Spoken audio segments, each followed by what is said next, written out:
Bismillahirrahmanirrahim. Falanas'alanna alladhina ursila ilaihim walanas'alanna al-mursalin. Wallahu a'lamu bimaradi, maka yakti bakal nakon temenan ingsun agung alladzina ursila ingong akekang den utus apa ilaihim maring alladzina ayal umama tegese pirang-pirang umatan ijabatihim ar-rusula saking ijabahe umam ing pirang-pirang utusan wa amalihim lan ngamale umam fi ma balagahum ing dalam barangkang kaakeun ing dalam barangkang tekaya mahum ing umam walanas alan lan demi yakti bakal nakon temenan ingsun agung al mursalin ingkang den utus kabeh anil iblagi saking nekaaken amanah. Falanakussanna alaihim bi'ilmi wa ma kunna ghaibin.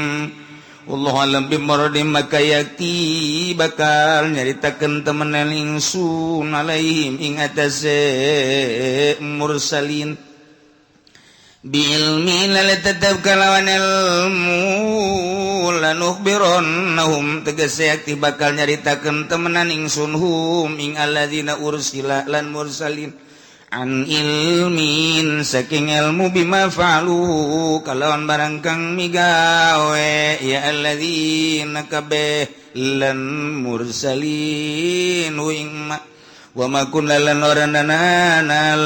oranana ingsun agung goibina iku kang goib kabeh an iblagir rusuli wal umam saking nekaaken pirang-pirang rasul lan pirang-pirang umat al khaliyah fi ma'amilu kang seping dalam barang kang amal ya umam kabeh. والوزن يومئذ الحق فمن ثقلت موازينه فأولئك هم المفلحون ومن خفت موازينه فأولئك الذين خسروا أنفسهم بما كانوا بآياتنا يظلمون.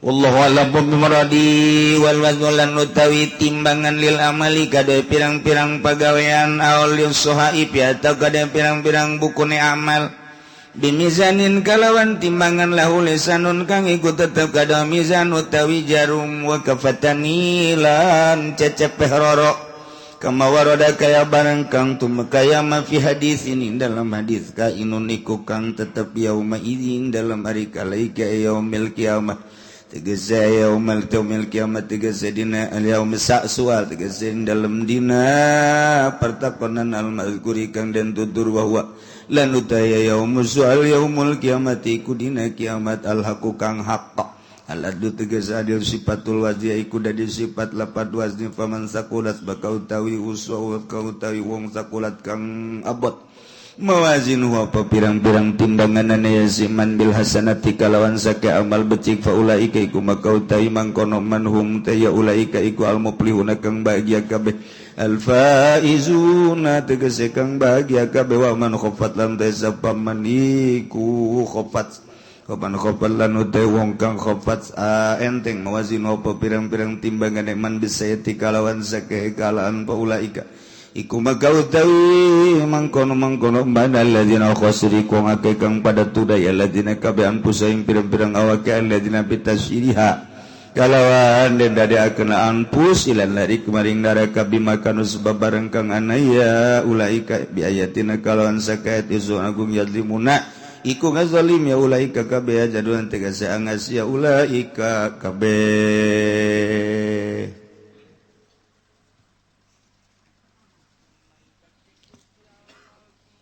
Sabada Allah ngajelaskeun tentang hamba-hamba Allah nu teu nurut ka aturan-aturan syariat para rasulna ngabohongkeun ka para utusan-utusan Allah di dunia keneh disiksa kam min qaryatin ahlaknaha fajaaha ba'suna bayatan aw hum qailun. Ketika manehanana ditanya eueuh deui iwalti fabakana da'wahum iz ja'ahum basuna illa an qalu inna kunna zalimin.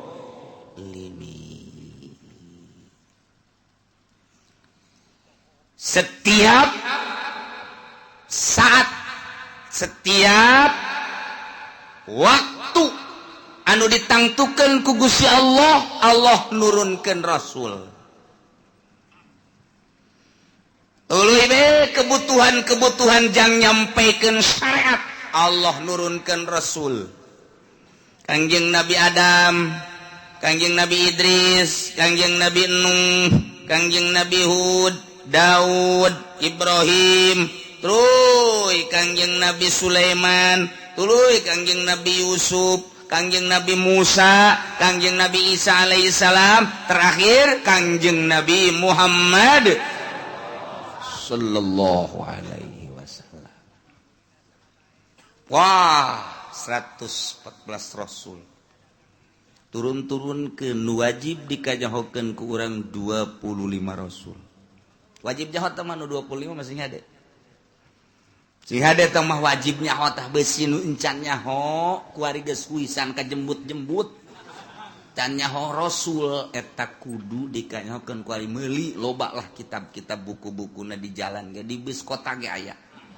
Meuli apal ke kiai cenah teu daek apal. Otak ulama diberena ku Allah sakieu mah teu daek apal. Hiji Nabi Adam, dua Nabi Idris, tilu Nabi Musa, opat Nabi Isa, genep Nabi Sulaiman. Jadi tidak ngaruntuh ieu mah. Tidak ngaruntuh. Kebalik deui hiji Nabi Adam, dua Nabi Isa, tilu Nabi Nuh, opat Nabi Idris, lima Nabi terus, tujuh Nabi Muhammad, dalapan gua. Dilempengkeun ge dilempeng. Ih, lain kita tuh. Kieu hiji Nabi Adam, dan Nabi Idris, dan Nabi Muhammad coba. Geus dibenerkeun heuh nya. Kayak ditalar mah nya kitu deui bae. Hiji Nabi Adam, dua Nabi Hud, lima Nabi Idris, genep Nabi 7 Nabi Muhammad, 8 Nabi Isa. Aing mah teu daekeun. Sakieu bae meureun aing mah otak ku Allah. Tak kumaha tah? Nyaho mah nyaho ngan teu daek ngaruntun. Cukup geus sakitu ge. Ngaruntuh itu bisa nya mah. 55 tuh 55 ya 5 jadi 25 gitu. Kayak 5 deui. Coba. Geus kitu-kitu ge teu daek bae. Pokokna mah aing mah nyaho bae nu 25 ngan ngaruntun mah henteu. Sakira-kira ditanya soleh. Tah mah ki soleh picung. Nabi mah siapa? Oh, nyaho aing soleh nabi berarti. Lut nabi. Hud nabi. Sulaiman mana ya? Ih. Cerita ke Nabi, Sulaiman mana lain kula buka tetangga tukang lauk karena Sulaiman. Tapi teu kudu dikajaokeun gos kitu mah. Oh nya Sulaiman. Terus Nabi Daud nabi. Asalnya hoba eta kos kitu tah. Nabi Isa nabi. Musa nabi. Firaun, wah musuh tah mah. Berarti nyaho nya tah. Asal nyaho bae cukup kisah gitu. Cukup tah deureus tah. Geus asal nyaho bae. Zulkifli nyahonya Nabi tak lain sih Zulkifli. Ayo model apa teh ngaran Zulkifli. Sebab Nabi tak lain. Tuh pokok sih eta. Iya bae baca nyaho cek eta. Tanyakan ka ditu ka santri. Ya kan? Nah, Zulkifli si Nabi tak lain. Aing teu kapalkeun kitu. Ngaji kakarak datang ka jurumiyah aing mah. Wah, santi bego ieu mah budak. Teu apa sarua bae. Atuh dinazomkeun kapan hum Adamun Idrisun Nuhun Hudun ma atuh dinazomkeun aya urang ngaji mah. Jadi geus nyaho tah asar rangkaianana dinazomkeun nyaho bae. Nya. Jadi santri mah ngeunaheun sebab aya dina kitabna. Mun geus kabeuli kitabna. Mun encan atuh henteu pagon deui. Atau kabeuli ngan can diaje atuh hese. Atau geus diaje ngan poho atuh sarua bae. nu jelas mah Allah nurunkeun rasul supaya umat ulah sasar. Kangjeng Nabi Musa saat Firaun jadi raja sadunya, turunkeun Kangjeng Nabi Musa supaya pangeran teh anu ngadamel langit bumi nu ngahirupan nu mangamotan hari sekian Allah dakwah Kangjeng Nabi Musa bere kitab Taurat. Teu percaya Yahudi teh lah sababaraha gerintil lu percaya ka Kangjeng Nabi Musa alaihis nyaritakeun Kangjeng Nabi Musa sabada kula bakal aya Kangjeng Nabi Isa alaihissalam percaya ka Kangjeng Nabi Isa.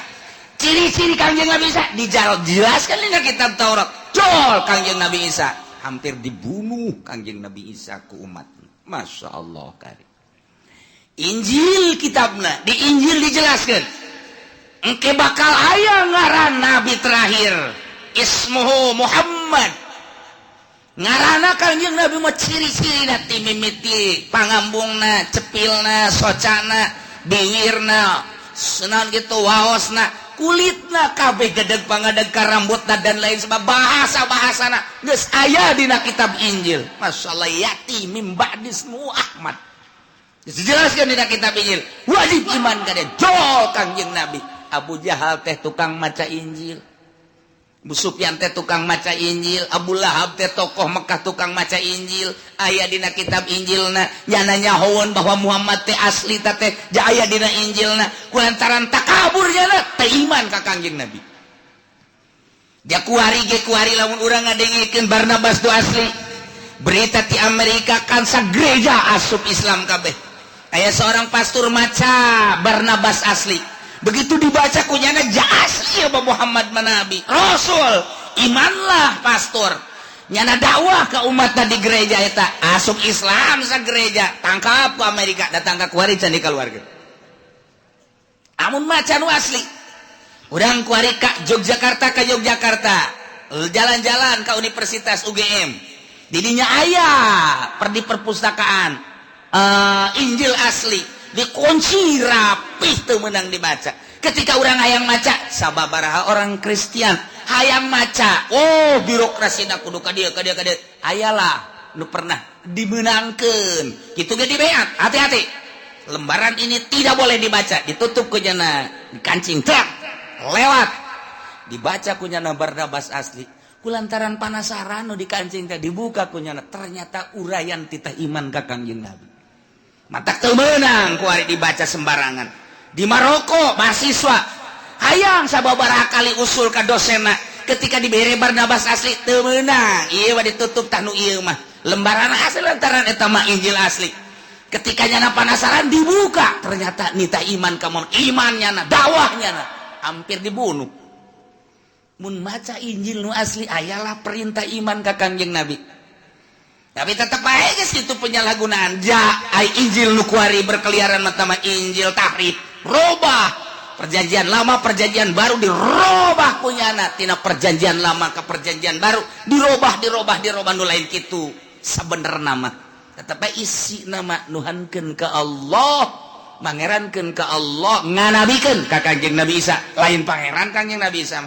Nita iman ka Kangjeng Nabi urang, Kangjeng Nabi Muhammad sallallahu alaihi wasallam. Gas Kangjeng Nabi Isa di akhir aya Kangjeng Nabi terakhir Kangjeng Nabi urang kitabna Al-Qur'anul Karim Kangjeng Nabi tos teu aya dilanjut ku para sahabat tos teu aya dilanjut ku para tabiin nu mantap hadis Kangjeng Nabi teh supaya rapi aya seorang manusia Imam Bukhari ngaranna nyana ngalalakon ti Afghanistan langsung ke Turki ke Mekah ke Madinah ke Turki ke Yaman ngasal ngadenge aya sahabat anu boga hadis kunyana disampeurkeun di Mekah di Madinah langsung terus ke Yaman langsung terus ke Baghdad ke Jordania terus bae ka muana asal kadenge aya sahabat beusi boga hadis catat kunyana teh pohara amat meureunanan geus gerahkeun tanagana, hartana, kekuatanna, pikiranana.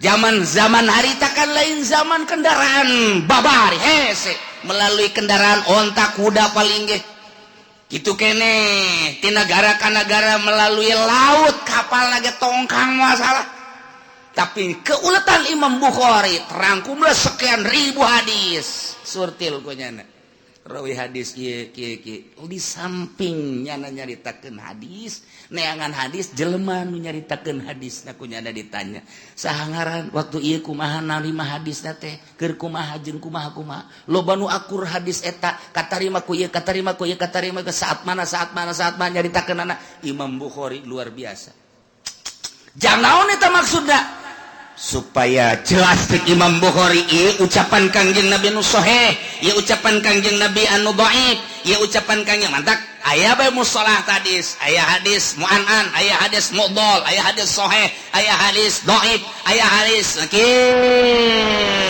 naon kitu berbagai-bagai ieulah mustalah hadis supaya besi lain ucapan Kangjeng Nabi disangka ucapan Kangjeng Nabi besi ucapan Kangjeng Nabi di lain-lain geus jelas ya Bukhari ya Muslim cek Imam Muslim ulah keluar ti dieu nah urang kuari geus geunaheun jasa Imam Bukhari mah poar sakitu hebat ta Imam Bukhari balik kana ka Afghanistan diseret ku umatna diseret lantaran nyana teh mung nyaritakeun Quran hadis tetap Quran godib mempertahankan eta doang di samping mempertahankan eta mempertahankan sababaraha hukum nu dirobah ku raja saat eta nyada teu nuturkeun pemerintah diseret dina kuda Imam Bukhari coba Masya Allah batu ieu non sirahna teh ngadu jeung batu dak dikduk beres diseret maksudna nabi dibunuh terus leuleus Imam Bukhari tapi tetap Imam Bukhari di bulan ieu masih ngajar keneh bae ngajar hadis teu lila maot iyalah Imam Bukhari dia makaungkeun di Afghanistan nu mantak datang ka kuari urang Afgan kekuatan jihadna luar biasa geus nya mah kajian kumaha boga naon boga Imam Bukhari iyalah panutan kami paeh diseret jihad fisabilillah kami hayang bareng jeung Imam Bukhari dunia ieu nanaonan nu penting di akhirat ngahiji jeung bendera Imam Bukhari di negara kami aya Imam Bukhari kami deuk nuturkeun eta para rebat jasa di Baghdad kitu kene di Mekah kitu kene nu asli mah naluturkeun eta ketika sahabat dibere sugih teh kapan Abdurrahman bin Auf ceurik nya nu kuburanna di Yordan ceurik teh kunaon ieu harta nu sakieu lobana aya bahasa Kangjeng Nabi sadirham ti Abu Bakar leuwih amis tibatan 100 dinar uang emas tibatan Abdurrahman Abdurrahman bin Auf Serik Abdurrahman bin Auf tidinya lah nyana terus hartana dipake sabilillah dipuji deui ku Kangjeng Nabi sugih ge ai pake sabilillah mah bakal akur jeung jelema-jelema anu teu boga sebab nu bakal sabiqunal awwalu ti heula ka sorga jelema fuqara miskin nah aju ente boga perasaan aing ti heula jan bogo ente mah tuh kakir ente mah nyaho teuing jangan rasulapan idielah begitu dibere harta di embung cek Abdurrahman wae padahal sugih cek Abdurrahman bin Auf embung kunaon besing ke di akhirat tengah hiji jeung Abu Bakar Siddiq beki di akhirat besi tengah hiji jeung Sayyidina Umar ku gara-gara harta aing tengah hiji embung cek cenah teh padahal sugih dipersilahkeun jang sabilillah Masya Allah batur mah pikiranana ka akhirat besi di akhirat tengah hiji jeung Sayyidina Abu Bakar Siddiq aing sazaman jeung nyana haju aing tinggalin isin amat eta boga pikiran kos kitu eta batur mah nah sazaman terus urang kuari teu boga panutan ayalah wali sanga jol ka Indonesia Masya Allah iyalah panutan urang mantak diulah-ulah ge zarah-zarah bae ku Amin Rais diharam-haramkeun ngelos jang Amin bae haram mah kami mah zarah bae komo pemimpin zarah mah di sampingnya zarah boga kauntungan pan lumayan bisa ngabangun dapur aing ku sebab zarah geus sabodo kumanyana bae geus nu jelas ba atuh kos gitulah panutan urang Banten unggal kabupaten unggal provinsi aya Banten boga Maulana Hasanuddin Cirebon boga Syekh Syarif Hidayatullah Jawa Tengah loba geus di Jawa Tengah mah Jawa Timur boga Sunan Ampel nu pertama Sunan wah luar biasa aya eta lah urang di zarah salah zarah kuarim Pak kemana zarah kemana ke zarah Banten naon tuh maksudna abeg usaha maju dah salah ya ieu kudu dipoteskeun di jelema nu kos kunaon hubungan usaha jeung zarah ulah kos kitu jarah bae deuk naon di akhirat abeh ngahiji jeung Maulana Hasanuddin kaduana mah usaha kadi deui sia mah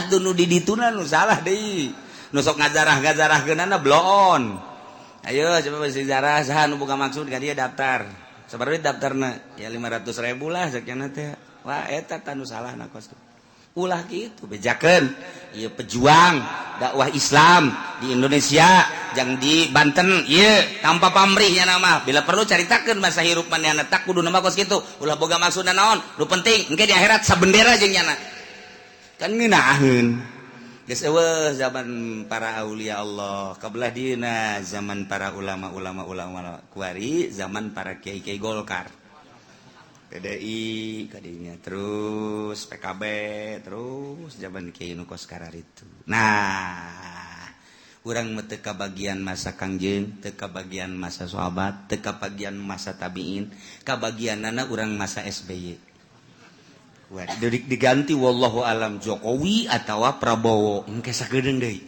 jelas zaman eta bae urang mah bisa bodoh zaman mana-mana ge ieu mah kuari neuk dijelaskeun urusan masalah pertanyaan jaga di akhirat waduh falanas'alanna alladziina ursila ilaihim walanas'alannal mursalin wallahu a'lamu bimuradi engke urang tekan kiamat sanggeusna kiamat tiupan pertama Kangjeng malaikat Israfil alaihi salam niup jelema teh kakaler ka kidul kawetan ka kulon lulumpatan anu keur nyusu anakna dibalangkeun budak leutik keneh kakarak leumpang geus suisan kobo aki-aki mah modar di dinya geus aki-aki mah teu kudu kiamat kuari ge titah leumpang di nu panas engke oleng gejebur sorangan mantak lamun perangnya nama engke ku Amerika ge moal ditembak moal nya perang tutut hook senjata nembak nu kieu cek antepkeun lupat sia lupat di kieu doang moal ditembakkeun hook lur aing geus sia budak beladik goplak nu kan bener kan paeh sia nama sepeda aki-aki teu kudu di ansongan senjata aki-aki mah ansongan sieni urang Lampung ayo sia kena naik paeh di luhur bateung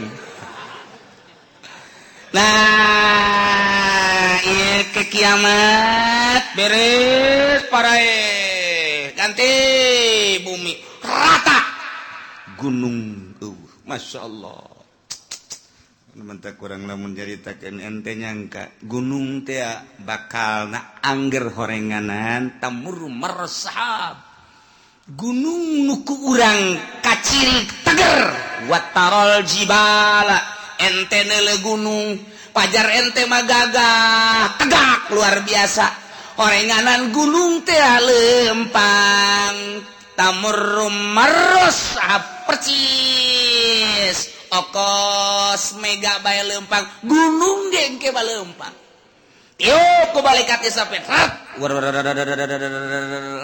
lelempangan kari kakale aju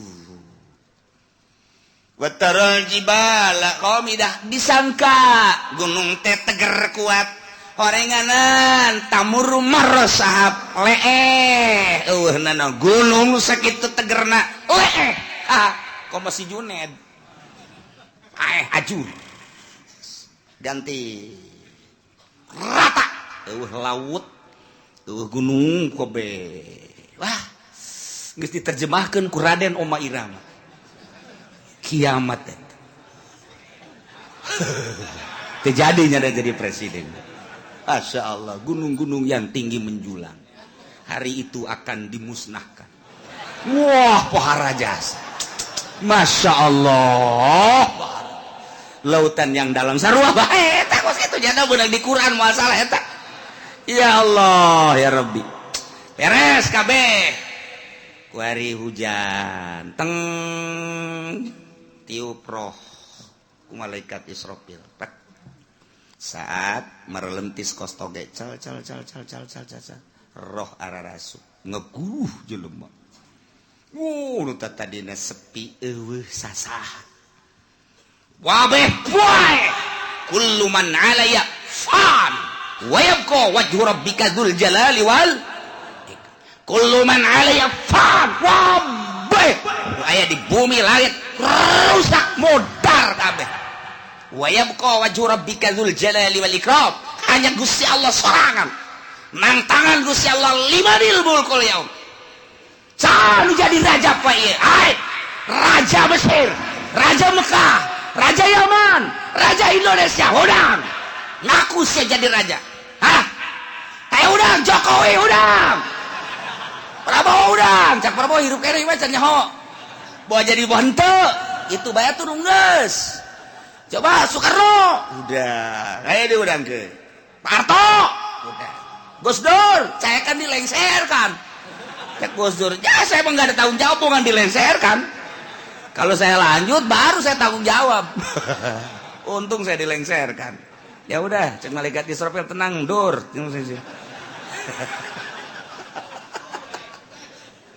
Masya Allah tantangan limanil mulkul yaum geus beres kabeh harirup giring ka mahsyar timbang amal timbanganana kos timbangan emas aya talancuhan aya jaruman aya cecepehan cecepeh nu sabelah langit jeung bumi mun dieusikeun kadinya asup nu sabelah deui geus teu kabagian jadi kadegeun asup ngun ku gede genana cecepeh ari nu deuk ditimbangna segede Juned leutik kan ku gede-gede amat dek ningalikeun jeung nembongkeun ka maha kuasaan jeung maha dahsyatan Gusti Allah Subhanahu wa taala. Jelema dikiring di berbagai negara kabeh ka mahsyar. Di mana letak mahsyar? Letak mahsyar teh Masjidil Aqsa. Berarti di dieu boga sejarah dunia, boga sejarah di akhirat ge boga sejarah. Masya Allah karim. Iyalah. Nu dek dicaritakeun rantung jelema kabeh malaikat Jibril cicing di tengah di hareup Kangjeng Nabi urang malaikat Jibril Mikail di belah katuhu Jibril Mikail Israfil belah kenca Kangjeng Nabi di hareup plek kumpulkeun ku Gusti Allah فَلَنَسْأَلَنَّ الَّذِينَ أُرْسِلَ إِلَيْهِمْ وَلَنَسْأَلَنَّ الْمُرْسَلِينَ Cek Gusti Allah aing bakal nanya alladzina ursila ilaihim ka umat-umat anu diutus para rasul ndek ditanya teh an ijabatihim ar-rusula wa amalihim fima balagahum tentang ijabah ka para rasul jeung ngamalkeun naon nu disampaikeun ku para rasul ka maranehanana masyaallah di samping umat nu bakal ditanya walanas'alannal mursalin yakin kaula nu agung bakal nanya deui ka para mursalin utusan-utusan ditanya anil iblagi tina nyampaikeunana ya Allah ya Rabbi wabah ditanya bari pertanyaan teh sabenerna maubalana kusana alaihim biilmin yakin kaula bakal nyaritakeun ka umat ka para rasul kula bakal nyaritakeun biilmin dengan kanyaho jelas nyaho wa makunna goibin jeung kaula teu gaib teu nyahona kabeh nyaho ngan tetep ditanya bae pan jelema ditanya teh aya nu nanya teh nyaho nu mantak nanya ge pan teu nyaho mang kaula ieu deuk ka Bandung hayu ieu jalan deuk ka Bandung jalan mana bener-bener teu nyaho berarti kaula mudik ieu milu mudik deuk ka Jawa Tengah ba deuk ka Jogja jalan ka mana lontaran loba jasa ieu itu Jogja ka belah dieu manggih deui Jogja kanan belah ditu ke manggih deui Jogja kiri bingung aing mah ieu Jogja deui belah ditu teh Jogja deui isi jalan lu mana dekat Surabaya teu nyaho nanya atawa nyana nanya ba ieu teh kula teh rek dagang ieu cara dagang teh kumaha ieu modal da sakieu dek nu didagangkeunana ieu nyokot teh dia supaya teu nyaho nanya berarti Pak kula teh hayang kawin hayo hayang nanya bae ieu mah kira-kira kumaha ieu kula lamun kawin atuh babari modalna boga henteu ulah bakal hayang kawin sia teu boga modal mah nanya teh teu nyaho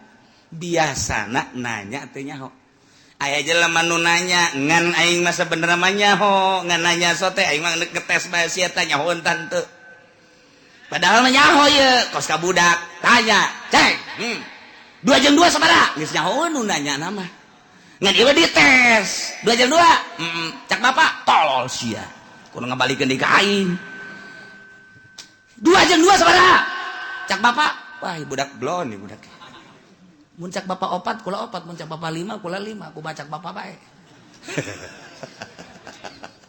nyaho ye nu nanya nama guru ka muridnya nu mantak nanya teh dites berarti nah aya deui nanya teh ngajejeleh boga anak minta duit dibere tas 1 juta yo meunang saminggu minta deui teh jang anu bere deui minta deui dibere deui geus kalima kali ka dieu sia cicing sia dieu dieu hai aing geus sabaraha kali mere duit ka sia bego teu meunang tah anak atuh hitung bae ku bapak ditikem sia ku bapak goblok atuh nyahoeun bapak ge geus mere duit sabaraha kali ngah sudah dipake naon tah duit yuk sia didinya pertama sia ku aing minta dibere kedua dibere aju minta deui dibere tah aing nanya ka sia geus sabaraha kali aing abah ye bere duit ka sia teu meunang teu hitung bah teu meunang jalain kos kitu teh mah maksudna nyarekan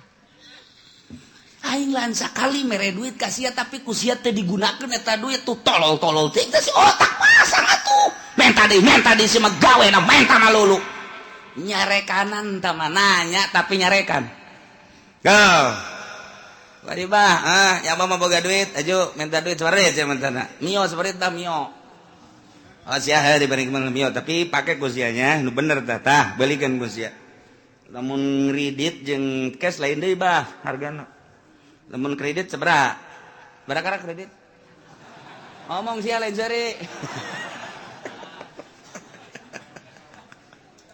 bahkan hese dek beli cash deh di akhir zaman mah kredit bermodel Yahudi teh geus kos karar itu bae nah belikeun meunang meureunanan setengah bulan bah ang melikeun motor deui motor naon motor mio anu itu ka mana aya mah aya bah ngan ieu kebutuhan aya deui bah bere deui ja aya ieu bapana ge duit mah eueuh bapana mah aya tah bere deui geus bere deui 3 kali budak motor kamarananya dibeli cenah kebutuhan barang ditanyakan ternyata dijual adek abah sabaraha kali belikeun motor ka sia sabaraha kali padahal mah nanya nyaun jangan umang belikeun lagi abah pan make nanya deuk nyarekan nah ieu ge sarua ye Allah teh deuk nanya ka umat atuh teh kudu ditanya ku Gusti Allah jauh nyahoeun ja Allah mah pangeran urang turun ka alam dunia Allah nyahoeun ku ari hirup dihirupan ku Allah maha uninga kemudian urang ku ari ayeuna di baya pagawean dagang berpolitik atuh Allah mah maha uninga kapae urang mah teu nyaho ira bakal pae Allah bagus nyahoeun kok make ditanya tuh urang ku Gusti Allah nanya da deuk nyarekan ka urang nah ieu sia bakal ditanya ku Gusti Allah teu meunang kieu sia ku aing pan dihirupan nah ieu sia harita teh hirup kemudian pagawean sia waktu hirup naon bae cak Gusti padahal Allah nyaho cak urang teh atuh coba bae Gusti kanyahona tumpahkeun ka dieu wah dikerekem sia ku Gusti Allah teu meunang kos kitu nyanggakeun sadaya-daya Gusti mun Gusti maha uninga nah ieu bakal ditanya urang kabeh ditanya urang sebagai makhluk ditanya Kangjeng Nabi lagi ditanya sarua bae urang ditanya tentang naon tentang an ijabatihim ar-rusul wa amalihim fima balaghahum urang teh ngaijabah ka Kangjeng Nabi narima kana ka Kangjeng Nabi syariatna jeung ngamalkeun datang ka mana ditanya zaman Kangjeng zaman sahabat zaman tabiin zaman para wali kuari Junaid maju enggak zaman saya hirup beye aing mah lain aja rajana lain kiai sia nu nyampaikeun amanah para rasul nu nyampaikeun nu tabligh nyampaikeun amanah rasul saha zaman sia abdi harita teh kitu mui abdi harita di kecamatan mah kitu Kiturmudi naiknya ke kabupaten ju naik dinya ke provinsi pernah nyampaikeun ai dibayar nyampaikeun ai henteu mana mui mana mui panggil mui ih kuari nyana ngeungeunahana mui nagara sia saha harita mui abdi aya orang kronjo agel iya nu formal nu formal dipanggil eta mah geus teu bareres tah mah lantaran nya nama ngomong aya dibayar teu ngomong teu dibayar teu ngomong dibere daek ngomong boga jabatan teu boga jabatan teu daek ngomong ieu mah anu berkeliaran we sa nah aya digigir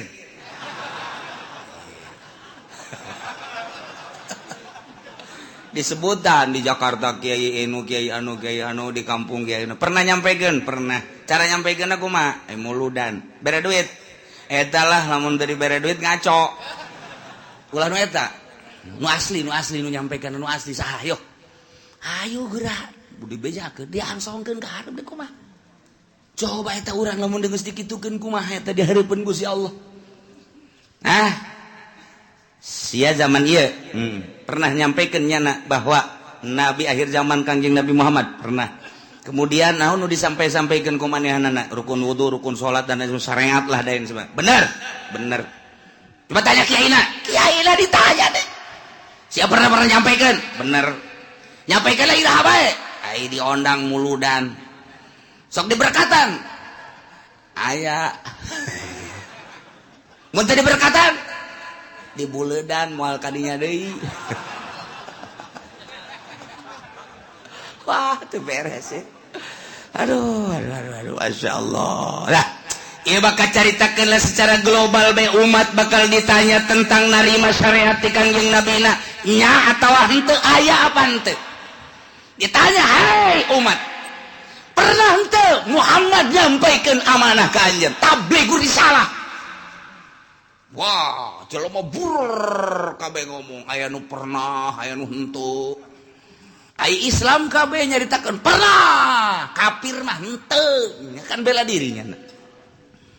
Cak Nasrani teu pernah kami mah, teu pernah sampai berita-berita kebenaran Muhammad, teu pernah sampai Muhammad nyaritakeun tentang syariat, teu pernah. Nasrani Yahudi kabeh wah bangsa encek kabeh ngararomong engke mah kuari nyana baru teu beuteungna engke mah nyana di ditu pias teu pernah nyampaikeun nu mata kaula teu iman ge ka Gusti teu iman ge ka Muhammad berita nyampaikeun maka uranglah jadi saksi wah pacencongan urang jeung urang tidinya lah al yauma nakhtimu ala afwahihim wa tukallimuna aydihim wa tashhadu arjuluhum bima kanu yaksibun rame atuh Bang wah encek kampung Melayu ngomong hanya geus teu make hayah kampung Melayu mah encek RRC bener nu kampung Melayu mah geus pohon bapak bahasa encek lagi geus teu bisaeun eta mah nya encek nya susah ya Allah nya di neraka saneng-neng rugina ka bina-bina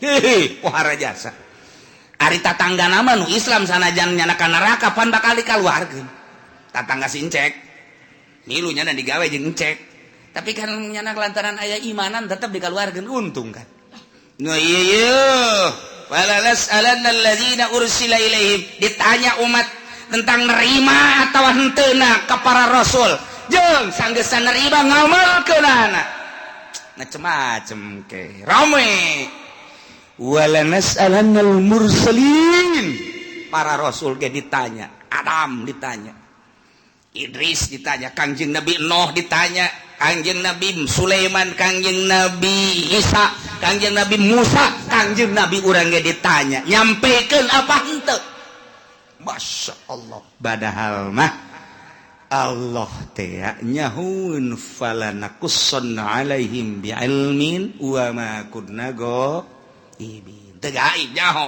ngan endek hayang nyaho coba datang ka mana bari dek ditaubeh di memeleh di jejele. Aya jelema anu ja abdi mah ieu hirup teh di zaman SBY kiaina harita kiai Pulan abdi mah teu pernah ngadengi nyana nyampeikeun ore cok jelema teh falanakusson alaihim bi'ilmin cak Gusti Allah nyaho aing ge sia teu ngaku datang tabligur risalah melalui kiai anu siana cak Gusti Allah nu teu ngajading teu ngadenge pan aya muludan pan aya rajaban kiai ngabuka pangajian tong-tong geus datang ka songhek siana nu teu daek falanakusson alaihim Allah jaritakeun ngeunaheun bagi kiai nu katitipan ilmu sampaikeun besingke di akhirat ditanya walanas alannal mursalin ditanya para mursalin ditanya para wali para kiai ketika urang dikahareukeun kiai anu sia di zaman anu nyampaikeun teu kunaon sia dititipan ilmu teu nyampaikeun nu ngondang kunaon sia nu mata kayang diondang ieu cak ditangkal amun naon tah teu nyawa nya nambongan di ditu tah ngadeukeutan tukang sate ieu tah tuh kan ditanya kabeh umat ditanya para rasul ditanya Gusti Allah umat ditanya para wali ditanya umat ditanya kiai ditanya kabeh mana teuing ramena nah wa ma kunna ghaibin sabenerna mah atuh aing teu gaib eueuh teu kanyaon teu nyaho an iblagi rusul wal umamil khaliyah bima fi ma amilu nyaho tentang nyampaikeun para rasul nyaho pisan atuh uning pisan jeung umat-umat anu sepi tidak pengamalan nu ngamal jeung nu henteu nyaho Allah secara perinci juz'i satu persatu nyaho Gusti Allah si ieu gadenge si ieu ngamalkeun si ieu narima si ieu teu ngamalkeun si ieu narima si ieu ngamalkeun setengah si ieu narima si ieu ngamalkeun poara si ieu narima si ieu teu ngamalkeun nyaho Gusti Allah bakal dicaritakeun hiji-hiji falanakusson alaihim bi'ilmin wa ma kunna ghaibin nu gaib jeung Gusti Allah Gusti Allah maha uninga nu mantak urang kuari salat ti penting teu kudu dikanyahokeun ku tatangga cukup ku Gusti Allah engke bakal ditanya ketika ditanya aya teh berita tabligur risalah aya melalui saha kiai anu sia ngamalkeun teh nyanggakeun sadaya-daya ke Gusti maha uninga abdi penting-penting ge hudang haju kiai haju HSDI eta anu ku aing ditolol-tolol ge sia goblok sia hudang mah hudang tapi ngan kiai doang tapi kan uninga Gusti Allah aing nyaho ka sia sok ngaji lempang ngajina nyaho aing ngadengekeun nyaho haju ngamalkeun nyaho penting sia hudang haju tahajud aing mah keur nanya bae cek Gusti Allah sebagai pangeran ditanya ku aing hijab padahal mah aing geus nyaho falanakusson alaihim bi'ilmin wa ma kunna ghaibin nu gaib jang aing mah aing nyaho ka sia narima ti kiai anu kemudian sia ngamalkeun geus kabelah dieu ya sia zaman sasya abdi bareng jeung si itu hirupna pernah sia ngadege urang teh kiai pernah ngamalkeun Gusti maha uninga teu kaburu Gusti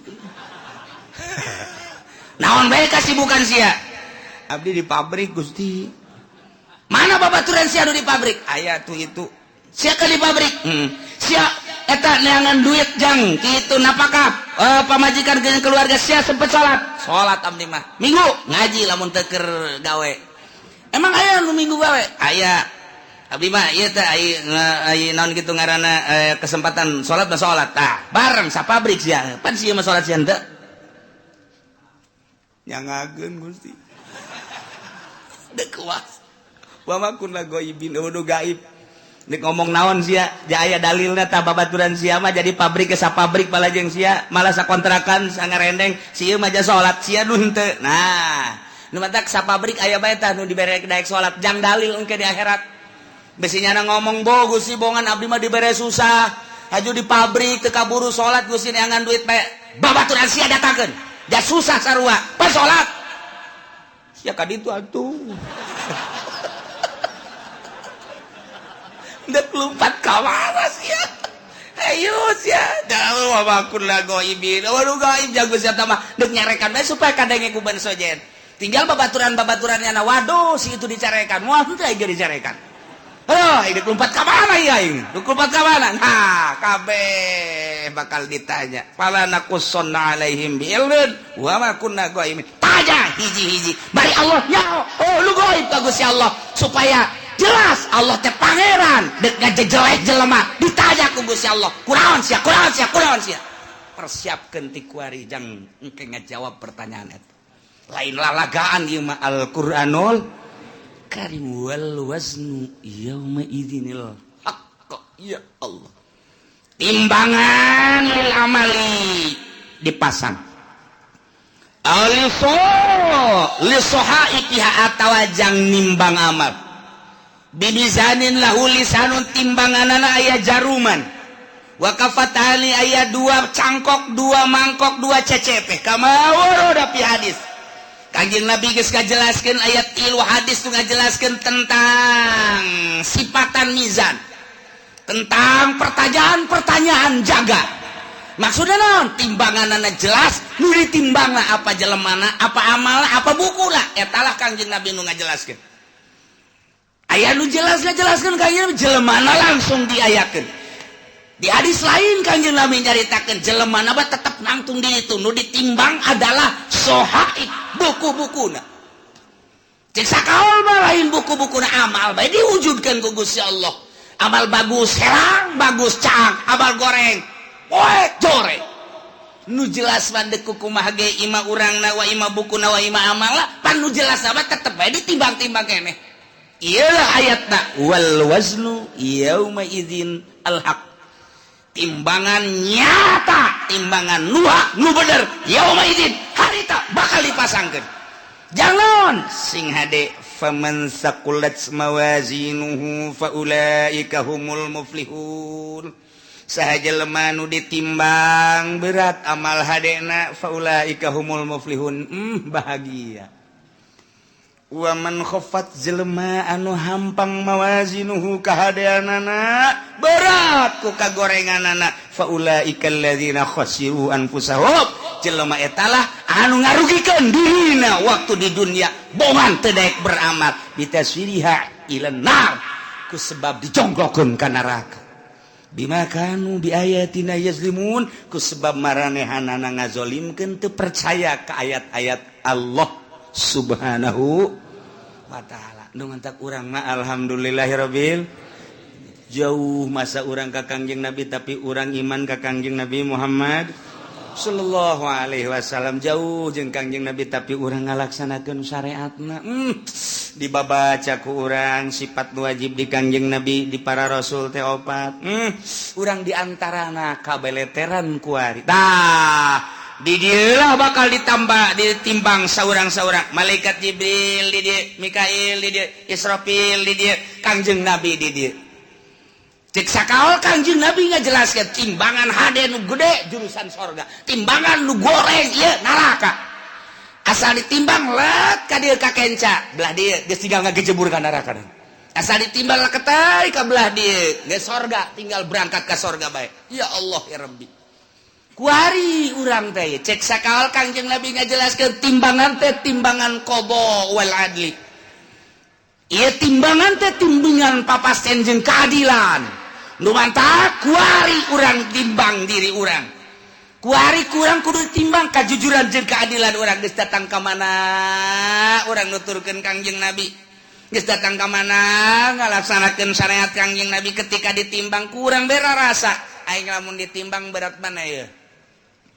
Ti mata bae mata ye lobaan dipake neuleuh Quran apa lobaan dipake neuleuh TV kurang bae timbang kuari ye qada wal adli kuari cek Kangjeng Nabi timbang maneh merenung ceuli lobaan pake ngadengekeun musik apa lobaan pake ngadengekeun urayan-urayan hayo coba hayo apa lobaan ngadengekeun anu hasud ka urang anu ngomongkeun ka urang apa lobaan make ngadengekeun Al-Qur'an hadis kalam ulama timbang ku urang sorangan bari merenung kieu.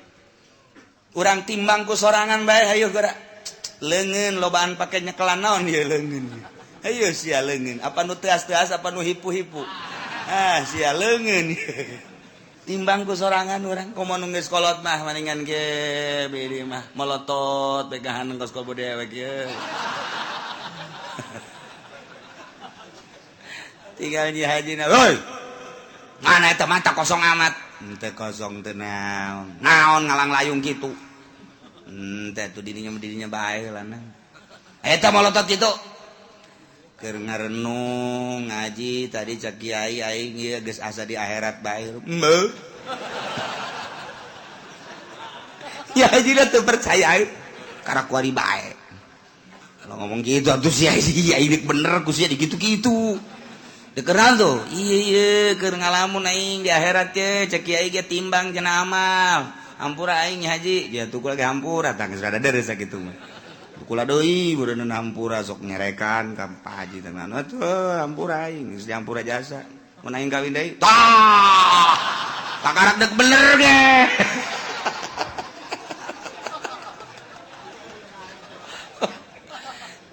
Urang ngarenung ya aing lamun ditimbang kuari andai kata paeh aing ye ditimbang beratan ka mana mulai urang ngurucut cai mata Gusti tibalik datang ka kuari Gusti Allah nyaritakeun kahirupan para rasul nyawa ditarohkeun jang ka Allah terus di para sahabat nyawa ditarohkeun abdi manarohkeun harta ge ku pait-pait teh di zaman para wali songo eta teh perang nyawa tarohanan urang lamun zalah ka Kudus masyaallah jana mapan balik teh dicacag nuku urang kuari dizarahan di Kudus Sunan saha ngaranna Kudus tuh siapa jarah bete nyawaran aju kiaina poho buku aing ge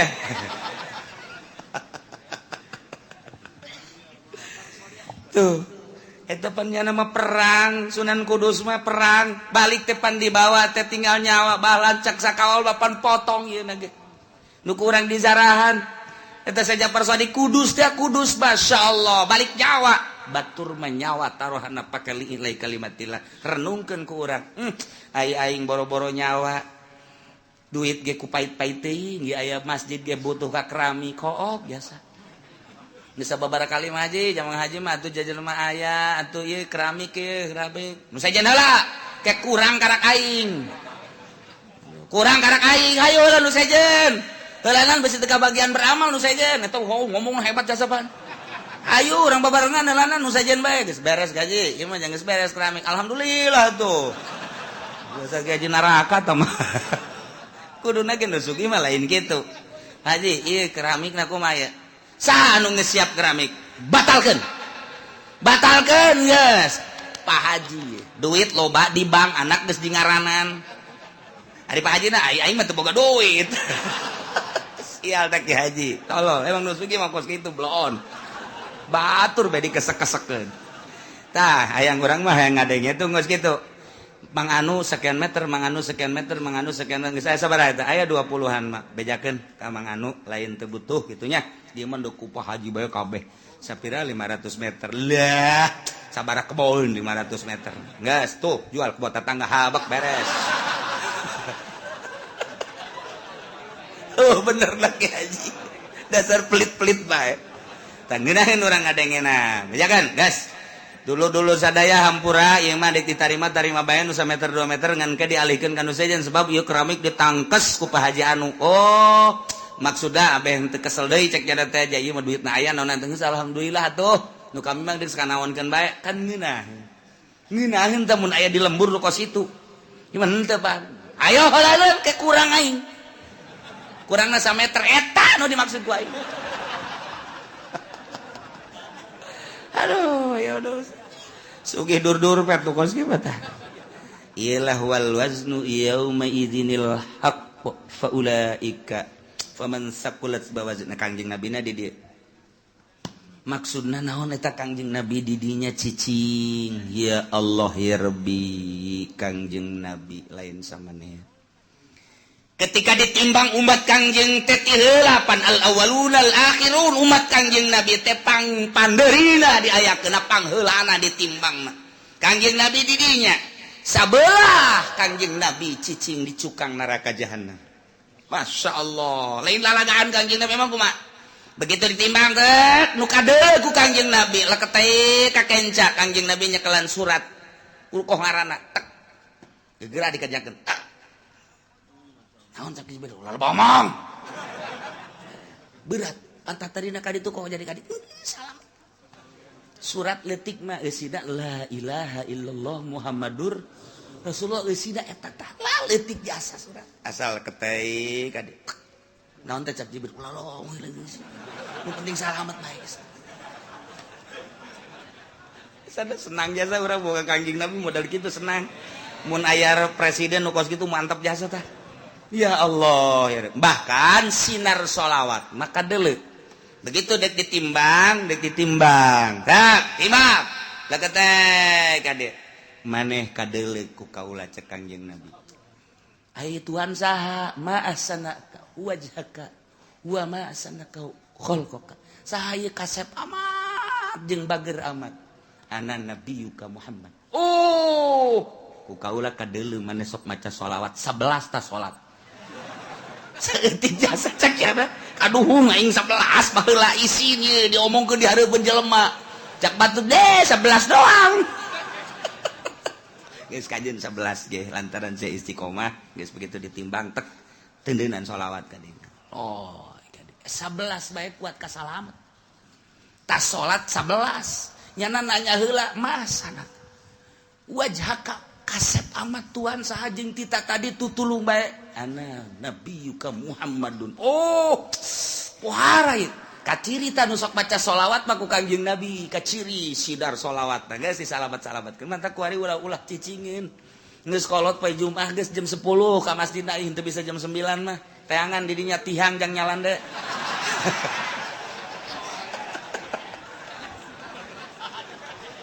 tungtungna lain baca sholawat tasbih ka mana mata ka mana bahkan aya nu nyokot ge tah babaturan tasbih teh nyaho nyana barang hudang aya tasbih aing ka mana lalu atuh baca sholawat lah mumpung urang hirup komo nu geus kolot mah ieu inget wal waznu yauma idzinil haqq ya Allah ya Rabbi ingis jasa untung aya Kangjeng Nabi urang Kangjeng Nabi Muhammad sallallahu alaihi wasallam lantaran kabeladieunan mah cepet ya cepet limbangna cepet jadi Kangjeng Nabi kan latuh kulantaran sorangan nimbang cepet lai ka dieu aya anu henteu kabagian sapaat kaburu Kangjeng Nabi na keur mujuna ka dieu ieu ka dieu dibalangkeun ka ditu kan waduh aing Muhammad bae cek jana aing teu kabagian lieu tapi tetap Kangjeng Nabi kadeuleu ku Kangjeng Nabi pas gagolepak ka neraka cekel ku Kangjeng Nabi entap tulung ka malaikat Jibril salamet ka eta hi atuh mah geus jore cek eta teh jadi itu lagi main simplong melulu ya aya sholawatan cek Kangjeng Nabi sabaraha sih sok maca sholawat ai muludan cekna maca tante henteu ngadengekeun doang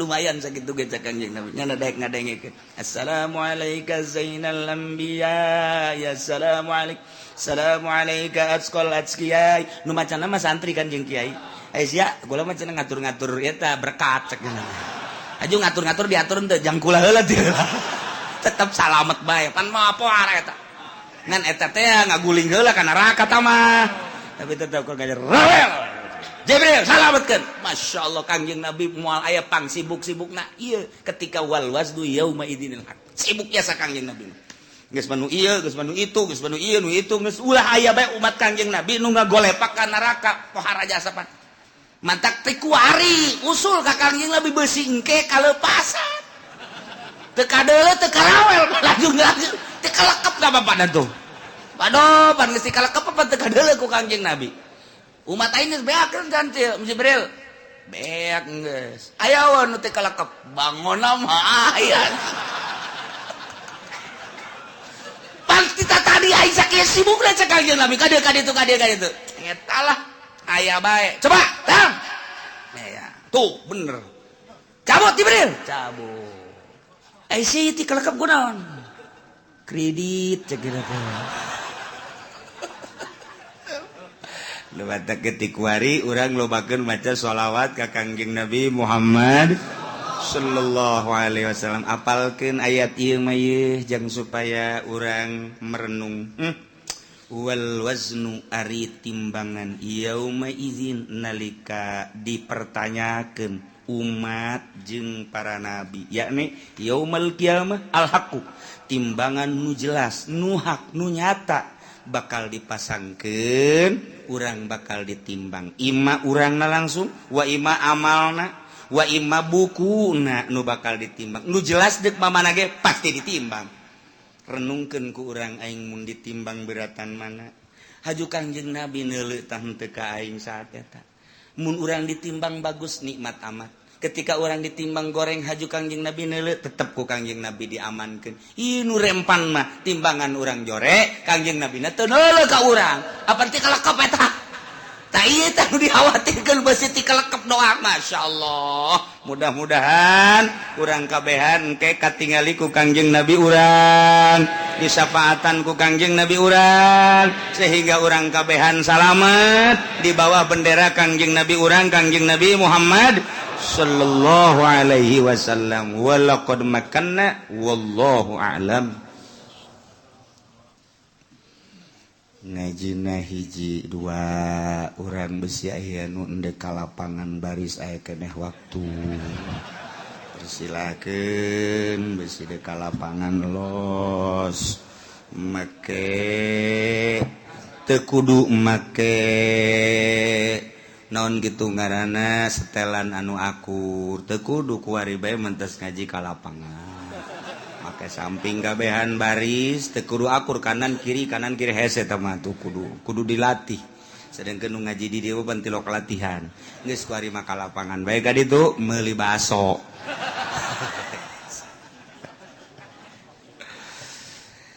urang mulaiannya ngaji sing tegep sing rapih maksudna supaya kasafaatan ku Kangjeng Nabi Muhammad sallallahu alaihi wasallam. Allahumma sholli wa sallim ala sayyidina Muhammadin fil awwalin wal akhirin wa barik wa sallim wa radiyallahu ta'ala an sadatina ashabi sayyidina Rasulillah ajma'in. Allahumma hdina siratal mustaqim Allahumma hdina siratal mustaqim Allahumma hdina siratal mustaqim siratal ladzina an'amta 'alaihim minan nabiyyin wasiddiqin wasyuhada'i wassalihin wa hasuna ulaika rafiqa dzalikal fadlu minallahi wa kafa billahi alima wa shalli wa sallim ala jamil anbiya'i wal mursalin walhamdulillah.